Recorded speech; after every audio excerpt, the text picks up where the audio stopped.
अंधविश्वास एक ऐसी बीमारी है जो किसी के दिमाग से, शरीर से निकालना बहुत ही मुश्किल का काम है। और हमारा समाज तो ऐसा है जो अंधविश्वासों से भरा हुआ है। वही हम कभी कभी भगवान को खुश करने के लिए सोचते हैं कि ये कर लेंगे तो उनको लालच दे देंगे और वो हमारी बात सुन लेंगे। लेकिन क्या ये सच है या सिर्फ आप लोगों का एक मिथ, यानी कि एक आपकी कल्पना जिसको आप अपने दिमाग में बिठाए हुए हैं कि अगर आप ऐसा कर लेंगे तो भगवान आपसे खुश हो जाएंगे और आपकी मनोकामनाएं पूरी कर देंगे। तो स्वागत है आपका हमारे चैनल नेक्स्ट न्यूज में। एक बार फिर से मैं आपके साथ साथ और आज इस स्पेशल प्रोग्राम में आपको बताने वाली हूँ कि आखिर माता रानी सच में कहती है कि मुझे बलि चढ़ाओ। अगर ऐसा है तो क्यों कहती है? क्या सच में हमें माता को बलि चढ़ानी चाहिए? वही आपको बता दें, हम लोग दूध चढ़ाते हैं, फल चढ़ाते हैं, हम बहुत सी दान दक्षिणा मंदिरों में करते हैं। लेकिन क्या सच में भगवान कहते हैं कि मैं इसका सेवन सच में कर रहा हूँ, या हमारी एक कल्पना है, या अंधविश्वास से भरा हुआ एक मजाक? जी हाँ, आपको बता दें, मंदिरों में बलि चढ़ाई जाती है। इस बलि के पीछे की वजह क्या है, तो देखिए ये रिपोर्ट। भारतवर्ष में प्राचीन काल से ही किसी भी जीव का वध अपने स्वार्थ के लिए करना अपराध माना गया है। सनातन धर्म में सदैव ही ये शिक्षा दी गई है कि मानव से लेकर किसी छोटे से छोटे जीव की हत्या करना पाप है। जबकि इसी देश और इसी धर्म में बलि की प्रथा भी देखी गई है। ये दोनों ही बातें एक दूसरे के बिल्कुल विपरीत है। विश्व के अनेक देशों में बलि देने की प्रथा रही है। हमारे देश में मां काली को बलि दी जाती है। आज भी काली के अनेक मंदिरों में देवी को मांस का भोग लगाया जाता है।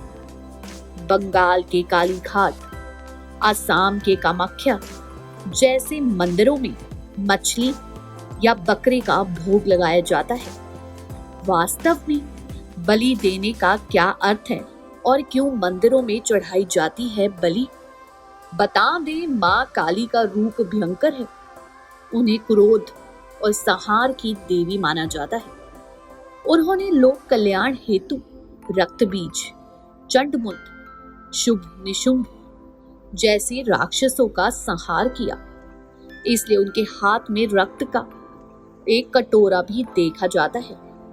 तो क्या दुष्टों का वध करने वाली महाकाली अपने भक्तों से भी बलि की आशा करती है? बलि देने का अर्थ है ऊर्जा को मुक्त करना और उस ऊर्जा को किसी और कार्य में प्रयोग करना। नारियल, नींबू आदि अपिर्ती करना भी बलि देना है, परंतु उसमें किसी को हानि नहीं पहुंचती। मां काली किसी की हत्या से प्रसन्न होकर इच्छा पूर्ति नहीं करती। ये केवल मानसिकता पर निर्भर करता है। जो लोग आज भी बलि देने में विश्वास रखते हैं, उनकी मानसिकता ही ये है कि बलि देने से उनका जीवन समृद्ध और सुखी होगा।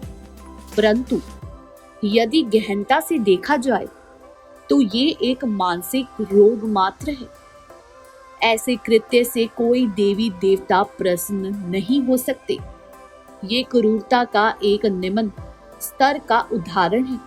जो लोग बिना विचार किए केवल अपने उद्देश्य को सिद्ध करना चाहते हैं, वो तो मनुष्य की बलि देने की सीमा तक पहुंच जाते हैं। इसलिए सदैव ऐसे व्यक्ति या पशु को चुना जाता है जो जीवंत और ऊर्जावान हो। अधिक आयु के प्राणी की कभी बलि नहीं दी जाती। यहाँ तक कि लोग अपने बच्चों की भी बलि देते हैं। यहाँ पर लोगों को विचार करने की आवश्यकता है कि जिसकी भी बलि वो दे रहे हैं, उससे देवी या देवता का कोई संबंध नहीं है।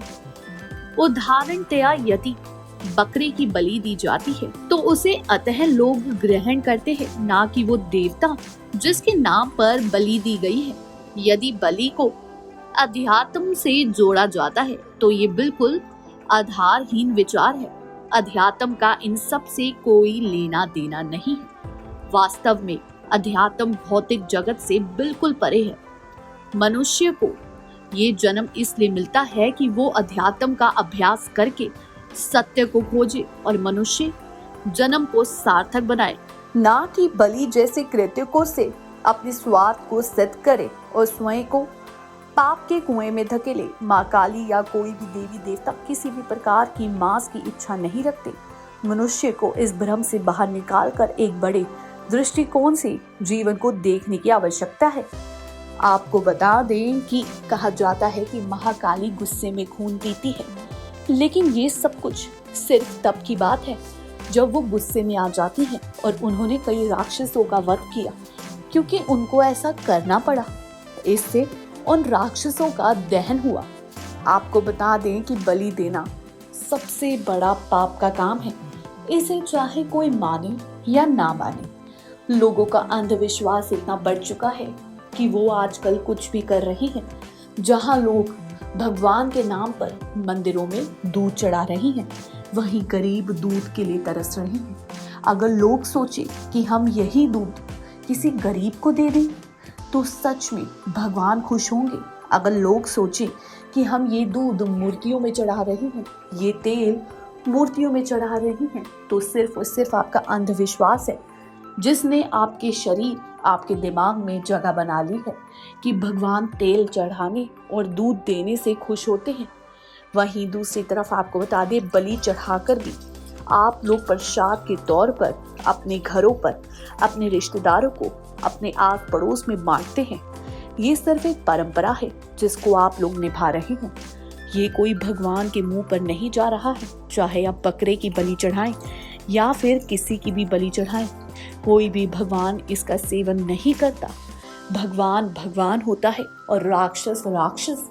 अगर आप किसी राक्षस की पूजा कर रहे हैं तो वो जरूर इसका सेवन करेंगे, लेकिन अगर आप भगवान की पूजा कर रहे हैं तो आप बेहद गलत हैं कि भगवान, चाहे फिर वो कोई माता हो या फिर शनि महाराज हो, वो इस मांस का सेवन करेंगे। सेवन सिर्फ राक्षस करते हैं और राक्षसों की पूजा वही करते हैं जो इस संसार को नकारात्मक दिशा की तरफ ले जाना चाहते हैं। ना तो भगवान किसी की बलि स्वीकार करते हैं, ना तो किसी का दूध, ना तो किसी का तेल। ये हमारी कल्पना है, हमारा अंधविश्वास है जो हमें लेकर डूब रहा है, लेकिन हमें समझ में नहीं आता। अगर हम ये करने के बजाय किसी भूखे का पेट पाल दें, अगर हम ये करने के बजाय किसी प्यासे को दूध दे दें, किसी गरीब बच्चे को दूध दे दें जिसको इसकी सच में जरूरत हो, तो शायद भगवान हमारी फिर भी सुने। क्योंकि ये करने से कि मूर्ति में दूध चढ़ाए, तेल चढ़ाए, ये करने से तो भगवान हमारी बिल्कुल नहीं सुनने वाला है, क्योंकि ये भगवान का अपमान है। जी हाँ, उस भगवान का अपमान है जिन्होंने हमें अन्न दिया, जिन्होंने हमें भूख बनाई, जिसकी वजह से हम दूध ग्रहण करते हैं, तेल, फल, फ्रूट, जितने भी खाने के पदार्थ हैं ये ग्रहण करते हैं। वहीं आपको बता दें, ये उनका मजाक है कि हम उनको ये सब चढ़ा रहे हैं, वो ये सब कुछ नहीं लेते। तो इसकी बजाय आप किसी गरीब का पेट भरें, किसी गरीब को खिलाएं। जानकारी अच्छी लगी हो तो चैनल को सब्सक्राइब करें और बेल आइकन दबाना ना भूलें। धन्यवाद।